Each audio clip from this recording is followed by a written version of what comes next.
The last time anyone saw Samantha Gray, she was stepping into the woods just behind her family's cabin in rural Oregon. It was a crisp October afternoon in 2018. The leaves were beginning to fall, and the air carried that quiet stillness only found in the deep forest. Samantha was 24 years old. She'd taken a weekend trip with her parents and younger brother to the cabin they'd been visiting since she was a kid.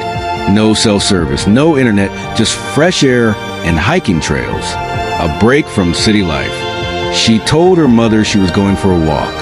Just up the ridge, like we used to, she said with a smile. That was around 3:40 p.m. She didn't take her phone. Just a light jacket, a small bottle of water, and a spiral notebook she often carried. She liked to sketch trees and write little poems when she was alone. She never came back. At first, her family wasn't worried. Samantha was known for taking long walks. She had grown up around those woods. She knew every path, every bend in the trail. But by 6 p.m., with the sun dipping behind the trees and no sign of her, concern turned to panic. Her father and brother searched until dark, calling her name, retracing their childhood paths. Nothing, not even footprints. Her mother stayed by the cabin, hoping she would just appear like she always had. But she didn't. By nightfall, the police were called. And by the next morning, a full-scale search had begun. Drones, dogs, volunteers, helicopters. They searched a 15-mile radius for 2 straight weeks. They found nothing. No jacket, no notebook, no signs of struggle, no drag marks, not even a broken twig that looked out of place. Search dogs picked up her scent on a trail about a quarter mile from the cabin, but it vanished abruptly, as if she had just disappeared into thin air. That's when the rumors started.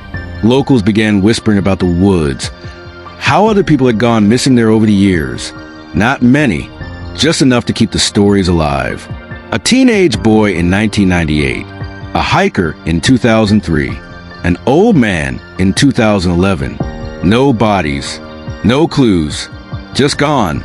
Some people blamed wild animals. Others pointed to hidden caves or old logging roads that were easy to get lost on. But one theory caught everyone's attention. A man named Derek Holden came forward. He was in his 60s, quiet, and not known for telling stories. He said that when he was a boy, he saw something strange in those woods. Not an animal, not a person. Something that moved too fast. Something that watched him from the trees. He said he never went back after that. Not once. Most dismiss him as an old man spinning tales.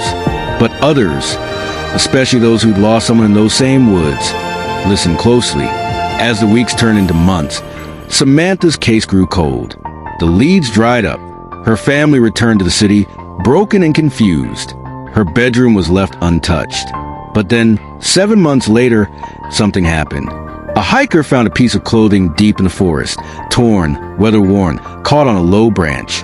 It was a piece of Samantha's jacket, the same jacket she had been wearing the day she vanished. Tests confirmed it. Her scent was faint but present. But again, there was no sign of a body. No blood. No drag marks.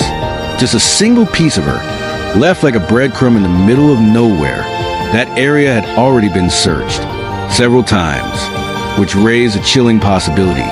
Had someone moved it there, or had Samantha been alive after the search? The case was reopened briefly, but nothing else was found. Her family believes she's still out there. Her mother says she feels her daughter's presence, like a flicker of warmth in the middle of a cold room. Her father has never gone back to the cabin. In 2021, Samantha was officially declared missing and presumed dead, but her family didn't hold a funeral. They left her bedroom just as she had. To this day, there are no suspects, no persons of interest, no theories that fully make sense. Just a bright young woman who walked into the woods and never came out. And the scariest part? She's not the only one. If this story gave you chills or made you look at the woods a little differently, don't forget to like, subscribe, and share. Because someone somewhere might know what really happened to Samantha Gray. And maybe she's still waiting to be found.